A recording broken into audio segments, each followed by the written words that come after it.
Bom dia, irmãos. Graça e paz da parte de Deus, nosso Pai, e de Jesus Cristo, o nosso Senhor.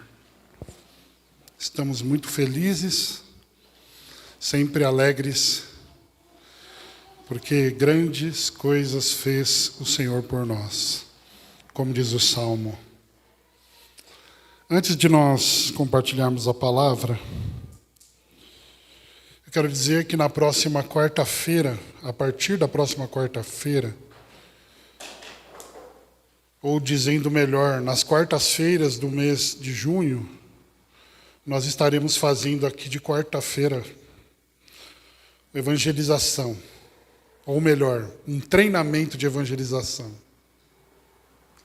Se alguém te perguntar o que é o evangelho, você sabe explicar? Muitas vezes a gente não fala de Jesus porque a gente não foi treinado para fazer isso. Mas eu quero te dar essa oportunidade. Ao final do culto, nós distribuiremos alguns exemplares, na verdade tem para todos que estão aqui, tá? Deste pequeno livreto, chamado O Evangelho de Jesus Cristo, de Paul Washer. E a gente vai usar esse livreto para, durante as quartas-feiras do mês de junho, nós treinarmos a evangelização pessoal. Então venham, irmãos, venham, porque talvez você tenha passado uma vida toda na igreja e ainda não tenha aprendido a evangelizar. Dizer Jesus te ama não é evangelizar, e isso é importante dizer. O que é então evangelizar? Venha que você vai descobrir. E todo o conteúdo que nós passarmos, você vai acompanhar neste livro. Todos terão o livro. O livro é gratuito, tá? É pela graça mesmo. Então, também não vá embora antes de retirar um exemplar com os meninos, que eu vou pedir para eles distribuírem ali ao final do culto. Você sabe o que é o Evangelho?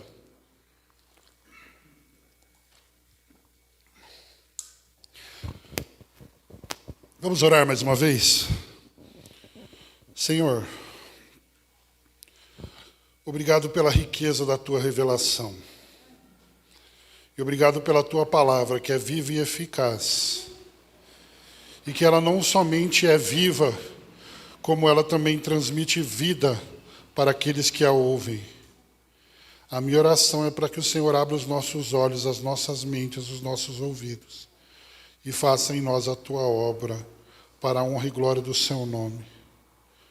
É o que nós te pedimos, em nome de Jesus. Amém. Nunca foi sorte. Sempre foi Deus.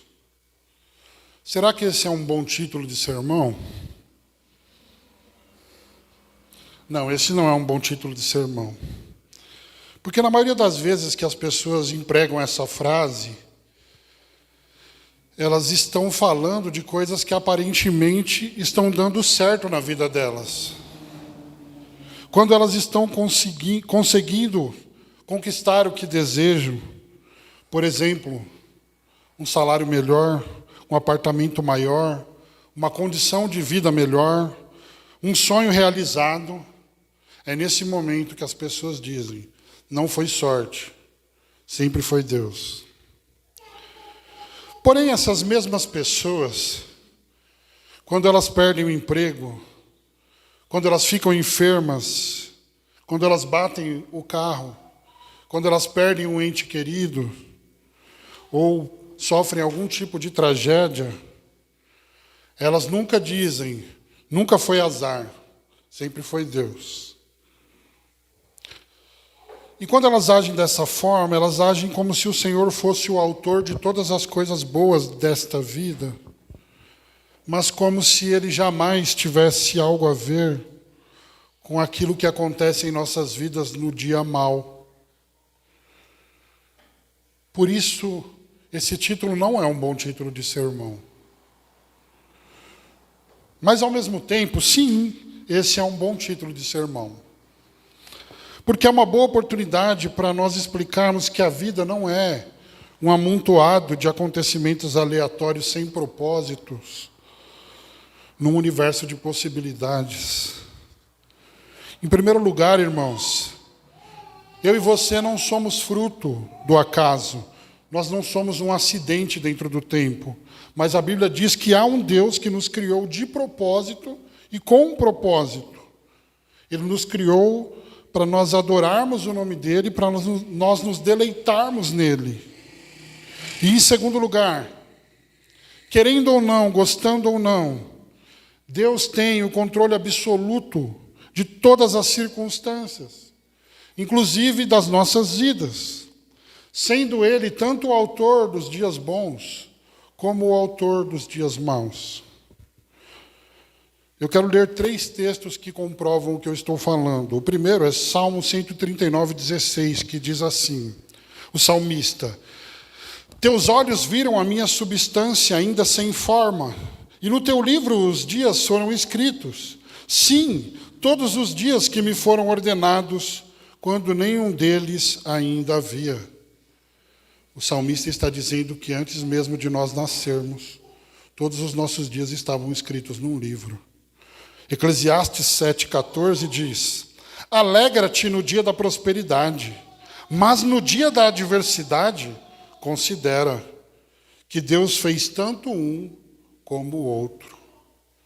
E o último texto que eu quero ler aqui é Efésios 1:11, que diz assim: Nele também somos feitos herança, predestinados conforme o propósito daquele que faz todas as coisas segundo o desígnio da sua vontade. O que esses textos estão dizendo, então, irmãos? Que, por um lado, Deus é soberano e, portanto, decretou todas as coisas desde a eternidade. E é importante dizer que Ele não decretou todas as coisas simplesmente porque Ele previu que elas aconteceriam. Mas Ele previu todas as coisas porque Ele decretou. E com tamanha sabedoria, a ponto de não ser Ele o autor do pecado. E por outro lado, o decreto divino, esse decreto divino, ele não viola a vontade da criatura e nem retira sua liberdade, mas antes a estabelece. Ou seja, ainda assim, eu e você, nós temos liberdade de fazer escolhas e nós somos 100% responsáveis pelas escolhas que nós fazemos. Mas a pergunta que fica é: como que Deus harmoniza as duas coisas? Como podem conviver a soberania de Deus e a responsabilidade humana? Isso nós não sabemos. Isso faz parte do que nós chamamos de tesouros ocultos da sabedoria e do conhecimento de Deus. Como diz o texto de Deuteronômio 29:29. As coisas reveladas nos pertencem, mas as coisas ocultas pertencem a Deus. Aquilo que Ele não revelou, a gente nem deve tentar descobrir, porque pertence a Ele e não a nós. Ó profundidade da riqueza, da sabedoria e do conhecimento de Deus. Quem foi conselheiro do Senhor? Quem conheceu a mente do Senhor? Porque dele, por Ele e para Ele são todas as coisas. Por fim, irmãos, independentemente do que aconteça em nossas vidas, é Deus que faz todos os dias. Logo, de fato, nunca foi sorte, nem azar, sempre foi Deus. Essa frase, apesar de ser geralmente muito mal utilizada, ela é verdadeira. Agora, será que essa frase é uma boa notícia para Jonas, que está fugindo do Senhor? Até agora na série nós tivemos 2 pregações. Na primeira nós vimos que Deus deu uma ordem para Jonas: pregar contra os pecados dos ninivitas. Mas Jonas, o profeta, foi para outra direção, ele fugiu na direção de Tarsis. Isso nós vimos no primeiro sermão. E no segundo sermão, no sermão da semana passada, nós vimos que o Senhor enviou uma grande tempestade, uma forte tempestade contra o barco, e Jonas estava dormindo no porão do barco, quando foi acordado pelo capitão, que chamou Jonas a clamar ao seu Deus, assim como todos os outros marinheiros estavam fazendo. Foi isso que nós vimos até agora. E hoje, então, nós continuamos a exposição do livro de Jonas. E por isso eu convido você a abrir a sua Bíblia em Jonas, capítulo 1. E nós vamos ler o versículo 7 até o versículo 10.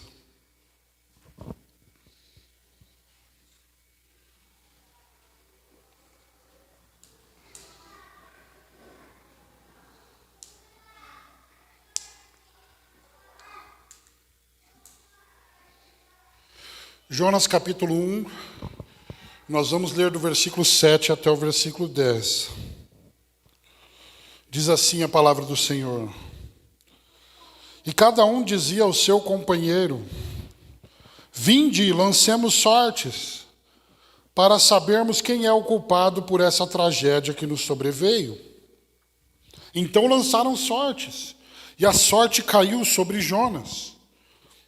Então lhe disseram: declara-nos agora, por culpa de quem nos sobreveio esta tragédia. Que ocupação é a tua? De onde vens? Qual é a tua terra? E de que povo tu és?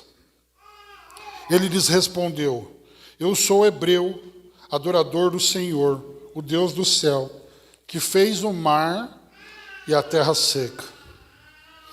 Então os homens ficaram com muito medo e disseram: que é isso que fizeste? Os homens sabiam que ele fugia da presença do Senhor, pois lhes havia contado até aqui. Irmãos, o ser humano tem o dom de manter as aparências e com o tempo passar a viver naturalmente, como se não tivesse cometido nenhum pecado contra Deus. Muitas vezes a gente até mesmo esquece e pensa que alguns pecados eles não vão ter resultado algum nas nossas vidas, não vão mudar nada. Foi assim com Adão, quando ele buscou folhas de figueira para resolver o problema do seu pecado. Foi assim com Caim, quando ele assassinou o seu irmão. Foi assim com Moisés, quando ele assassinou um egípcio e enterrou na areia. E também foi assim com o rei Davi, que adulterou com Batseba e depois continuou vivendo a vida dele normalmente.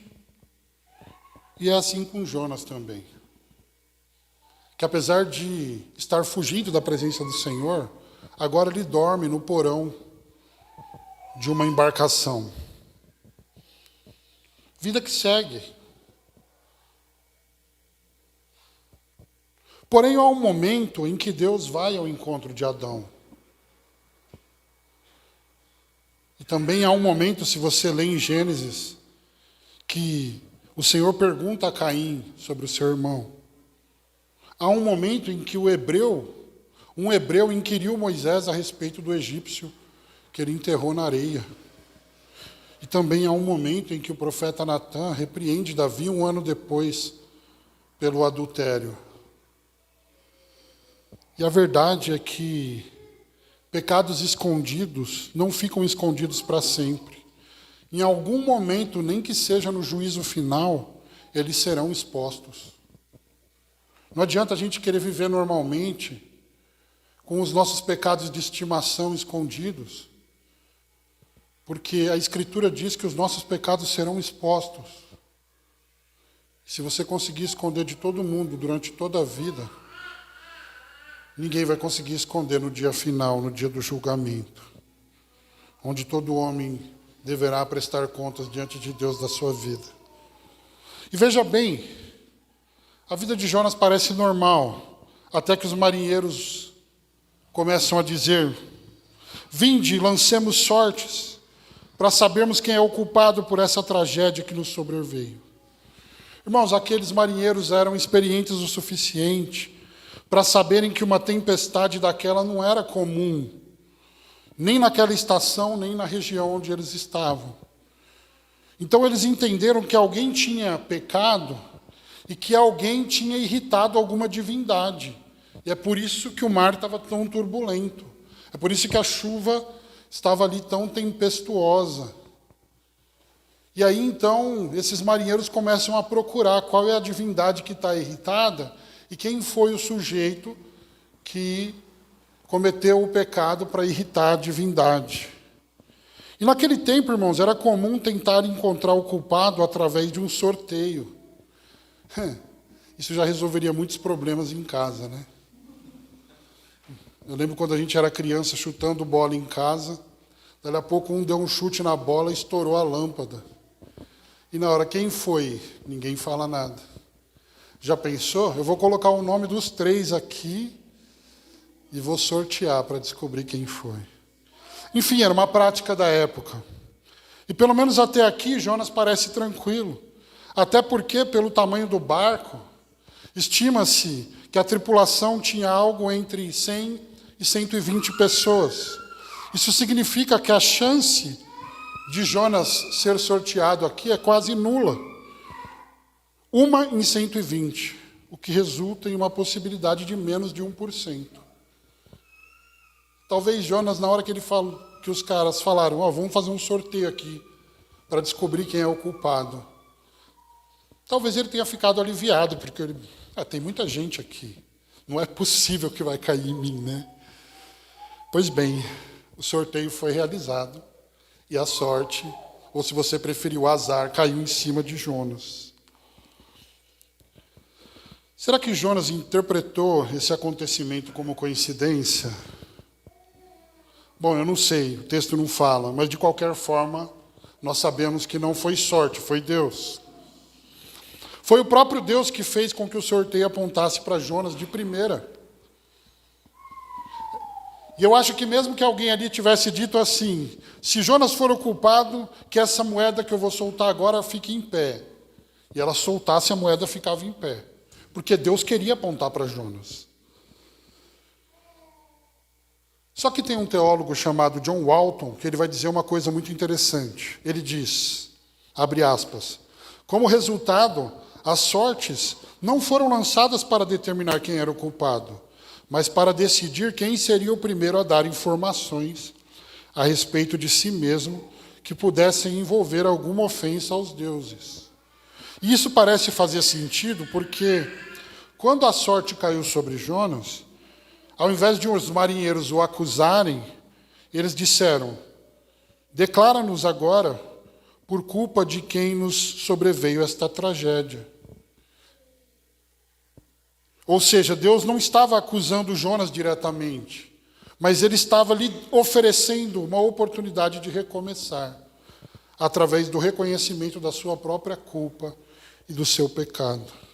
Afinal de contas, como diz Provérbios 28:13, quem encobre suas transgressões jamais prosperará, mas quem as confessa e as deixa alcança misericórdia. Mas eu quero fazer uma pergunta para vocês aqui. Qual seria o pecado de Jonas? Um de cada vez.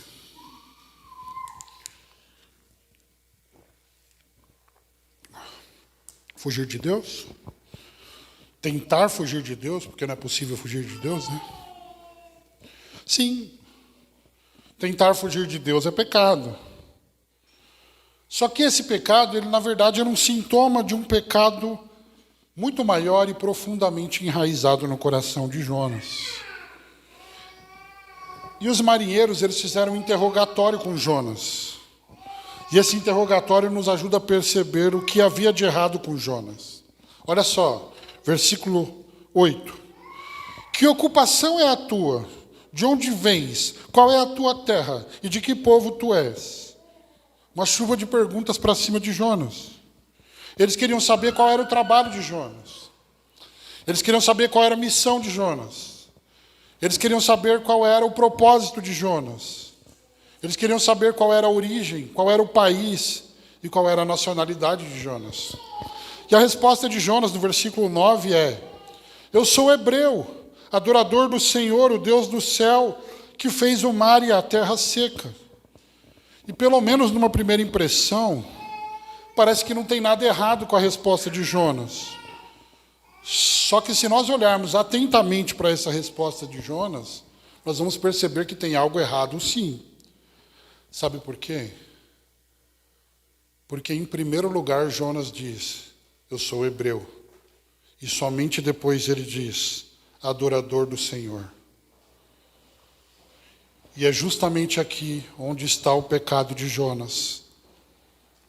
Ele não é primeiro e acima de tudo um adorador do Senhor. Ele é primeiro e acima de tudo um hebreu. Essa é a resposta que ele mesmo deu. O que melhor caracteriza Jonas para ele mesmo é o fato de ele ser hebreu, não o fato de ele ser um adorador do Senhor. Então o pecado de Jonas é uma espécie de nacionalismo idólatra, que faz com que ele ame o seu povo de tal forma, a ponto de desprezar os gentios, os pagãos, os assírios, os ninivitas, aqueles que não faziam parte do povo dele, os marinheiros. E o nacionalismo de Jonas levava ele a cometer ainda outro pecado, o racismo. Porque para Jonas a raça superior era a raça dele. No fundo, Jonas tinha um coração de Hitler, que acreditava numa raça superior, num povo superior. Então ele diz primeiro que ele é um hebreu e depois que ele é um adorador do Senhor. E talvez você diga, mas isso não é só coincidência? Ele ter falado hebreu e depois adorador do Senhor? Sabe por que não? Porque quando Jonas teve que escolher entre a lealdade ao seu país, pela sua nacionalidade, e a lealdade ao Senhor, como adorador, ele preferiu desobedecer à ordem de Deus, do que ter que trair os interesses políticos do seu país. Então ele realmente amava mais a nação do que o Deus da nação. Jonas foge porque ele se considera moralmente superior aos ninivitas. Jonas foge porque ele não aceita pregar aos inimigos do seu povo. Jonas foge porque ele não quer que os assírios se arrependam e não quer que os assírios sejam salvos. O pecado de Jonas é ser mais hebreu do que adorador do Senhor. O pecado de Jonas é, sendo um profeta, um porta-voz do Senhor, ele ousar querer, ele mesmo controlar o oceano da graça de Deus. E aqui nós começamos a entender por que Deus está encurralando Jonas. 120 pessoas. Jonas está ali tranquilo. A hora que eles tiraram o palitinho, sei lá o que foi, aponta para Jonas. Não foi sorte, foi Deus. Mas por que Deus faz isso? Deus faz isso porque Jonas precisa perceber que ele não é diferente dos assírios. Jonas precisa entender que ele também é um pecador. Jonas precisa confessar o seu pecado e abandoná-lo. Jonas precisa entender que ele mesmo precisa da misericórdia de Deus. Não, esse negócio de misericórdia é para outras pessoas. Eu sou hebreu. Que misericórdia do quê? Sou uma pessoa reta, sou uma pessoa justa. E não existe nada mais miserável do que olharmos para nós mesmos e não percebermos a nossa perdição. Porque o Evangelho diz que nós somos perdidos. Porque o Evangelho diz que nós somos falidos. O pior tipo de perdição é daquele que não enxerga a sua própria perdição. É daquele que está escondido, está perdido no meio da religião. É daquele que está perdido no meio de atividades religiosas.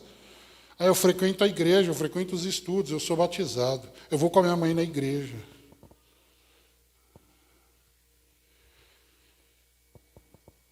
Estar perdido aqui dentro é muito pior. Porque nós pensamos que estamos achados. Jonas precisa entender que ele também precisa de graça. E Jonas precisa entender que a salvação pertence ao Senhor. Jonas precisa entender, ele precisa perceber que assim como Deus controla o vento, os mares e a tempestade, É Deus e somente Deus que controla também o oceano da sua graça e misericórdia. Mas quantas vezes nós queremos controlar esse oceano? Sabe? Quem aqui já assistiu Death Note? Rapazinho acha um caderno no chão e ele descobre que o nome que ele colocar no caderno morre. E aí ele descobre que se ele escrever a forma como a pessoa deve morrer no caderno também, a pessoa morre daquele jeito. Gente, finge que eu não estou vendo. Quem aqui gostaria de ter um caderno desse? Ah, fala sério. Quem aqui colocaria pelo menos um nome?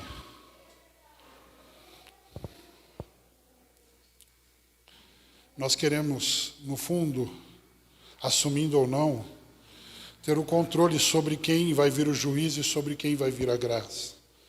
Mas isso não nos pertence. Jonas quer esse controle.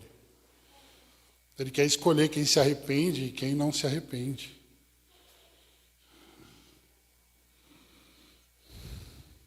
Aqui está a confissão de Jonas. Eu sou hebreu, adorador do Senhor, o Deus do céu, que fez o mar e a terra seca. E aí ele conta para os marinheiros que ele estava fugindo de Deus e que essa era a razão pela qual lhe sobreveio aquela tempestade. Versículo 12, Jonas vai dizer, a culpa é minha. Eu não vou estender mais aqui, porque versículo 12 é da semana que vem. É outra pessoa que vai pregar. Mas olha só, está mais do que explicado.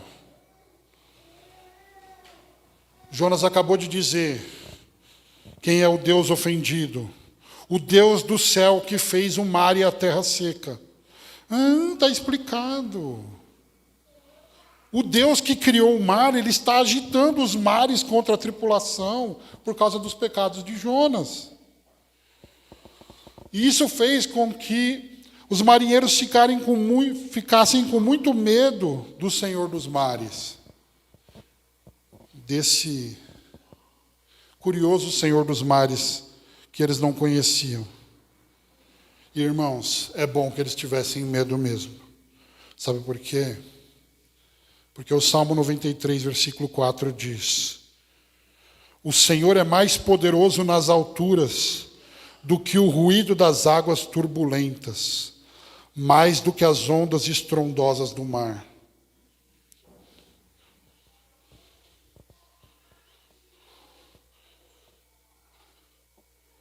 Você já percebeu o barulho que faz quando cai uma enchente? Você já percebeu o barulho que o mar faz? Mesmo quando ele não está agitado? E quando ele está agitado, então? Esse salmo está dizendo que o Senhor é mais poderoso do que o ruído dos mares. Ele deve ser temido mesmo. Existe um profeta contemporâneo de Jonas, chamado Amós, que ele disse o seguinte, Amós 3:8.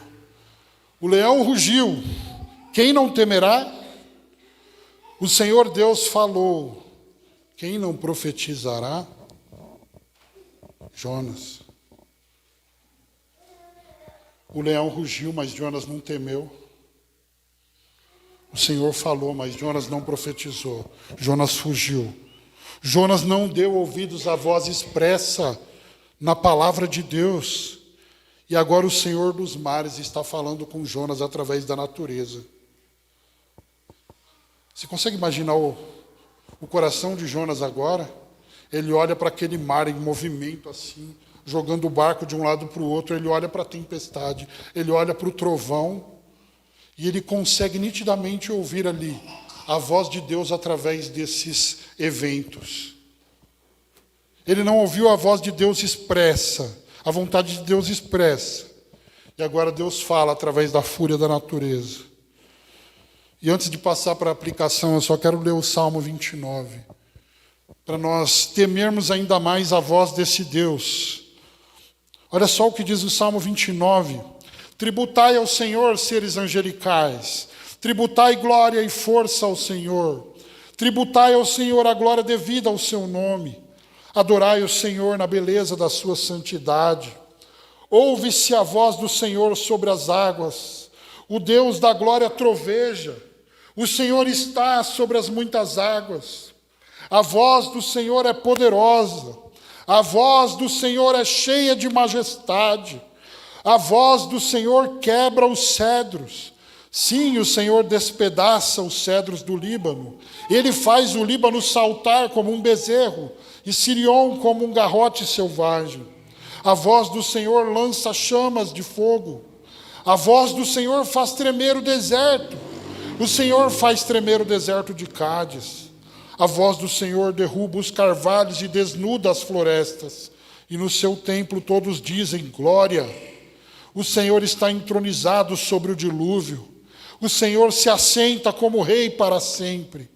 O Senhor dá força ao seu povo. O Senhor abençoa o seu povo com paz. Essa é a poderosa voz do Senhor.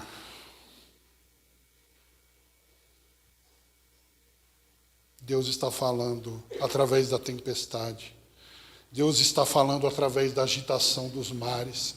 Deus está falando através dos ruídos. Todos estão com medo. O leão está rugindo. Então Jonas entende qual é o primeiro passo necessário para o recomeço. Ele precisava confessar os pecados dele. No caso ali, primeiro aos marinheiros, porque, enfim, ele estava na berlinda. E ele precisava confessar os pecados dele ao Senhor. Jonas precisará ser humilhado, até ele mesmo reconhecer que ele também precisa da graça que ele não quer entregar, que ele não quer dispensar aos ninivitas. E o que a gente pode aprender com essa passagem? Em primeiro lugar, o que nós geralmente chamamos de sorte, falta de sorte, ou obra do acaso, é, na verdade, uma ação deliberada do Deus soberano. Isso é o que a gente aprende em primeiro lugar. Eu vou falar de novo. O que nós geralmente chamamos de sorte, falta de sorte, ou obra do acaso, é, na verdade, uma ação deliberada do Deus soberano. Provérbios 16:33 diz assim: a sorte se lança no colo, mas do Senhor procede toda a decisão. Por isso, irmãos, o cristão não acredita e nem deve acreditar que através de determinadas práticas ele seja capaz de obter controle da sorte ou dos acontecimentos. O fato é que eu e você não temos controle sobre a nossa própria vida. Você está aqui hoje, mas você não sabe o que vai acontecer na sua semana. Você sabe o que você planejou, mas você não sabe o que o Senhor vai fazer de fato na sua semana. Quantas semanas nós planejamos viajar, mas acabamos num velório? Quantas semanas nós estávamos planejando outras coisas, mas de repente você está no hospital, o nascimento de um bebê. Enfim, as coisas não acontecem da forma que a gente espera. E aqui eu preciso trazer alguns exemplos que a gente precisa considerar sobre o pecado. Talvez você olhe para esse texto e pense assim: legal, a partir de hoje eu vou pedir a vontade de Deus para ser revelada na minha vida através de sortes. Senhor, eu tenho um dado com 6 faces. Se cair os 6, é porque o Senhor quer que eu compre o carro tal. Se cair os 5, é porque o Senhor quer que eu compre o carro tal. Se cair 1, é porque o Senhor quer que eu fique sem carro. Aí você começa a fazer ali uma macumba gospel, um negócio meio esquisito. Enfim, e tem gente fazendo isso, né? O rapazinho fala: nossa, será que é de Deus que eu namore com essa moça? Aí ele pega uma flor e começa: bem me quer, mal me quer, bem me quer, mal me quer. Será que é isso que esse texto está nos ensinando? Ou o cristão fala: não, então, já que Deus fala através do acaso, acho que eu vou consultar o horóscopo. Deixa eu ver como está a lua de Aquário. Ou de repente a vida está muito bagunçada. E aí você encontra lá jogos de búzios e tarô. Resolva o seu problema em 3 dias. Fala, nossa. Aí você fala que é crente e não passa debaixo da escada. E vê um gato preto e fala, misericórdia. Crente que acredita em cartomancia, leitura do destino através de cartas. Suposto crente que acredita em quiromancia, leitura do destino através das linhas das mãos. Suposto cristão que acredita em necromancia, consulta dos mortos através de um médium. E isso é enganação, sabe por quê? Porque a Bíblia diz que ao homem está ordenado morrer uma vez só, seguindo depois disso o juízo. Se tem alguém falando com você, é demônio. Toma cuidado. Só pode. Porque segundo a Bíblia não existe, não tem como a gente entrar em contato com os mortos. Ainda bem, né? Já pensou que... Aí a gente fala que é crente, mas usa a mesma meia em todos os jogos da Copa do Mundo para ver se vem o Hexa. Eu já vi isso, gente. Eu já vi isso. Talvez alguém argumente, mas os judeus não lançavam sortes? Inclusive, se você ler o livro de Atos dos Apóstolos, depois que Judas morreu, eles tiveram que trazer um apóstolo para o lugar de Judas, que no caso foi Matias. E como eles fizeram essa escolha? Sortes. E aí talvez você pense assim, não, então é bíblico. Eu vou lançar sorte, sim. Senhor, eu devo ir para outra cidade ou eu devo continuar morando aqui? Aí começa a pedir sinal. Se alguém me ligar às 1h33, é porque o Senhor quer que eu vá. Gente, para com isso, pelo amor de Deus. É uma maluquice isso. Hebreus capítulo 1, versículo 1 diz o seguinte: no passado, por meio dos profetas, Deus falou aos pais de muitas vezes e de muitas maneiras. Nestes últimos dias, porém, Ele nos falou pelo Filho. E aqui eu quero dizer para você que nós não precisamos recorrer a nenhuma dessas práticas para sabermos qual é a vontade de Deus. Porque a vontade de Deus não é algo que Ele está escondendo de nós. A vontade de Deus está revelada na palavra. O que nós precisamos é conhecer a palavra, é entender a palavra. Nós não precisamos de sinais, porque nós temos a palavra, porque nós temos o Evangelho, porque nós temos Cristo.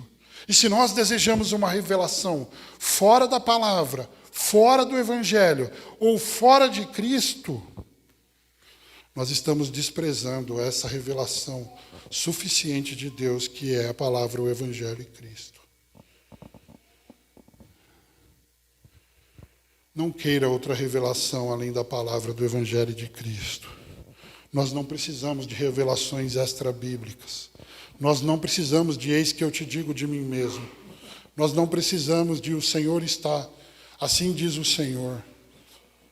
Isso aí foi dado aos profetas, aqueles que escreveram o Antigo Testamento. Aos apóstolos foi dado falar em nome do Senhor.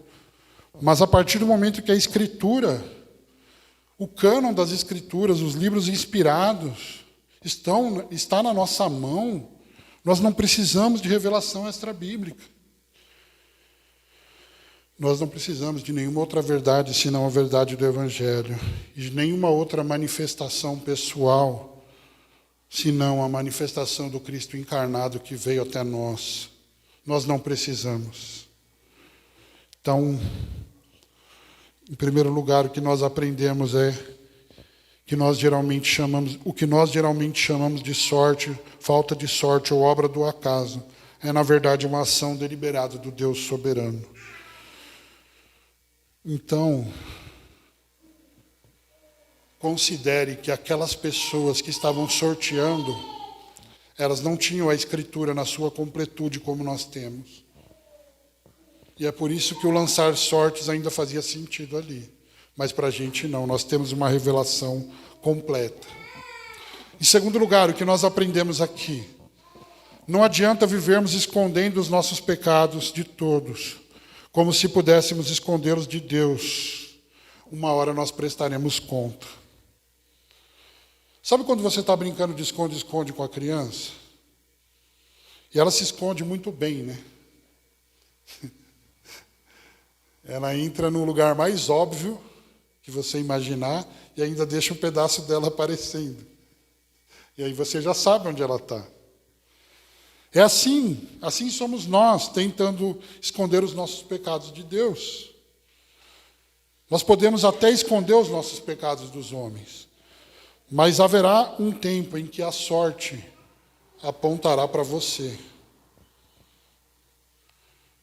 Pois você pode até enganar todas as pessoas por algum tempo, e algumas pessoas o tempo todo, mas você não pode enganar todas as pessoas o tempo todo. Assim como Adão tentou resolver o problema do pecado com folhas de figueira, nós também temos as nossas mazelas e os nossos métodos ineficazes de mascarar o pecado. Sabe quais? Em primeiro lugar, esconder o pecado, varrer para baixo do tapete, apagar as provas, tentar viver como se estivesse tudo bem, mesmo que a gente esteja sendo atormentado na consciência. Os nossos pecados de estimação, eles estão escondidos. Mas Provérbios 28:13 diz que quem encobre as suas transgressões nunca prosperará, mas quem confessa e as deixa alcança a misericórdia. Outra mazela nossa é negarmos o pecado, contarmos mentiras, negar até a morte, afirmar-se como uma pessoa boa e honesta que jamais faria tal coisa. Eu, pecador? Não. Mas 1 João 8 diz: se nós dissermos que não temos pecado algum, nós enganamos a nós mesmos e a verdade não está em nós. Se dissermos que não temos cometido pecado, nós o tornamos mentiroso e sua palavra não está em nós. Porque o Evangelho diz que nós temos pecado, e se você diz que não tem pecado, você está dizendo que Deus é mentiroso.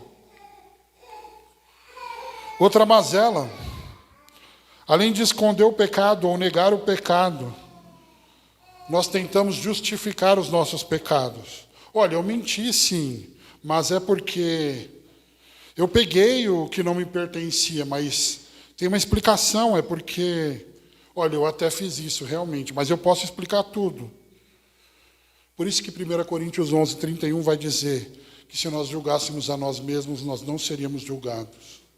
Porque a gente sempre tem uma explicação para os nossos pecados. Uma outra mazela, transferência de culpa. Ao invés de nós, como Jonas aqui, afirmarmos: não, eu sou o culpado, eu fiz, sou eu mesmo e eu mereço as consequências do meu pecado. Não, a gente começa a falar: não, a culpa é do meu filho. Não, a culpa é da minha filha. Não, a culpa é da minha esposa. A culpa é do meu esposo. Não, a culpa é do governo. A culpa é do diabo. A culpa é do meu patrão. Não, a culpa é da minha empregada. A culpa é do meu espírito aventureiro, qualquer coisa menos eu. Gente, olha como é difícil confessar o nosso pecado. Nós preferimos esconder, negar, justificar, transferir a culpa, do que bater no peito e dizer: pequei, Pai, pequei contra o céu e contra ti. Mas a verdade é que nenhuma das nossas tentativas humanas é capaz de resolver o problema do pecado. São como folhas de figueira, não resolve o problema. Uma roupa de folhas de figueira, bate um vento e ela já não esconde mais a vergonha. Folhas de figueira não resolvem. Nenhuma dessas tentativas é capaz de acalmar as tempestades e os mares da ira de Deus. Porém, irmãos, eu quero pregar uma esperança para nós aqui hoje.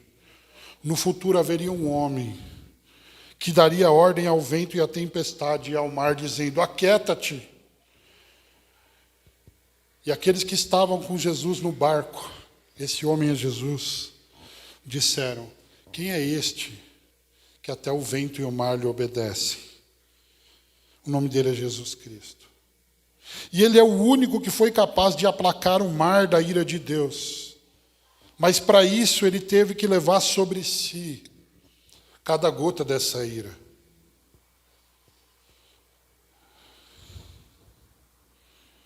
E a única chance de sermos livres dessa mesma ira não é fugindo, não é se escondendo, não é negando, não é se justificando, não é transferindo a culpa dos nossos pecados para outros, mas é confiando e confessando nossa culpa em arrependimento ao Senhor dos mares,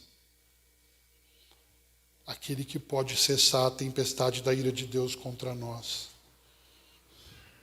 Ele é o único que pode nos salvar e nos conduzir a um estado de bonança, duradoura e eterna, na verdade. Assim como o recomeço de Jonas tinha que começar pela confissão de pecados, a minha e a sua vida também, o recomeço dela não é outra coisa senão confissão de pecados. Nós precisamos clamar pela misericórdia daquele que é poderoso para nos perdoar e nos purificar de todos os nossos pecados. Há um mar de ira para pecadores obstinados, mas também há um oceano de graça para pecadores arrependidos. Essa é a mensagem do Evangelho. A terceira e a última aplicação. Nossa lealdade a Deus precisa estar acima de todas e qualquer outra coisa das nossas vidas. Irmãos, assim como Jonas tinha mais lealdade à sua nacionalidade do que ao seu Deus, é importante nós pensarmos se alguma coisa hoje, nesta vida, não tem se tornado mais importante do que Deus para nós. Não tem sido mais definidor do nosso caráter do que um adorador do Senhor. Quem é você? Eu sou médico. Não, eu estou fazendo uma pergunta mais profunda. Quem é você? Eu sou corintiano. Não, eu estou fazendo uma pergunta mais profunda. Quem é você? Sou aposentado. Quem é você? Ou melhor, quem é que Deus está procurando em você? João capítulo 4, o Pai procura verdadeiros adoradores que o adorem em espírito e em verdade.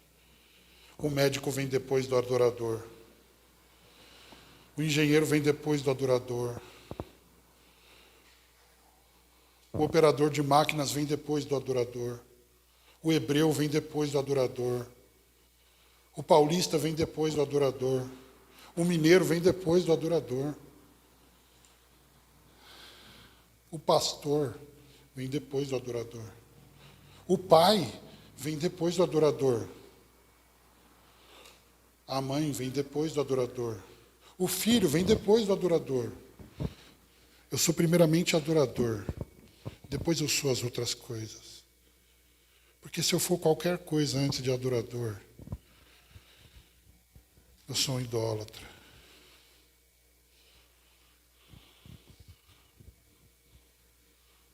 Porque se minha carreira define mais do que Cristo na minha vida, então eu sou, no máximo, um cristão superficial, que provavelmente vai ouvir no dia final: não vos conheço. A primeira coisa que Jonas deveria dizer aqui é: eu sou um adorador do Deus do céu.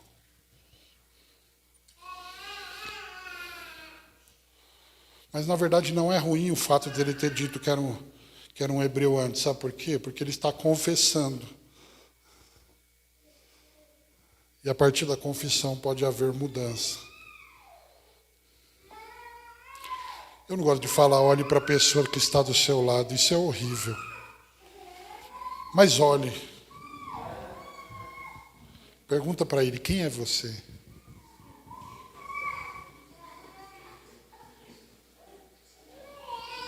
que ele te respondeu?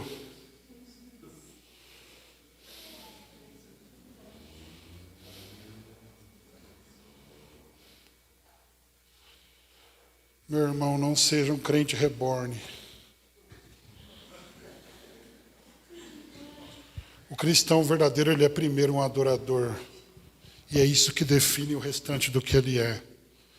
Porque o adorador, quando nós somos primeiro adoradores de Deus, a nossa vida se molda como pai, como irmão, como filho, como pastor, como operador de máquinas, como chefe na empresa, seja o que você for. Tudo vai ser definido pelo Deus que você serve. Não pelas nossas competências, simplesmente. Não pelo local onde nós nascemos. Eu sou palmeirense, graças a Deus. Mas antes eu sou um adorador de Deus.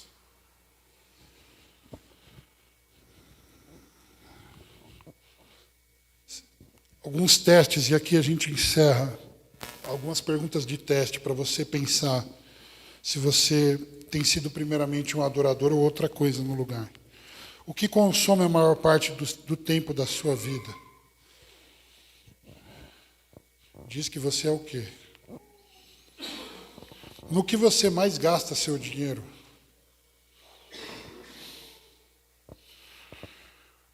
O que você considera que não pode viver sem?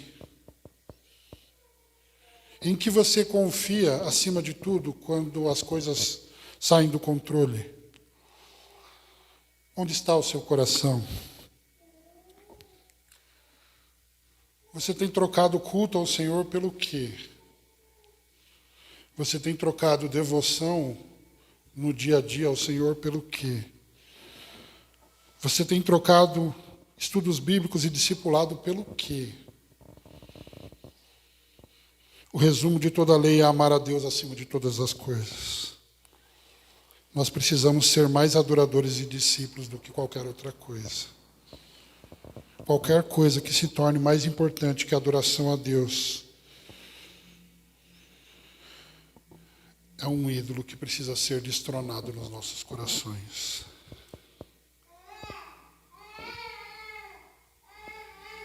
Senhor, nós te louvamos por esta palavra.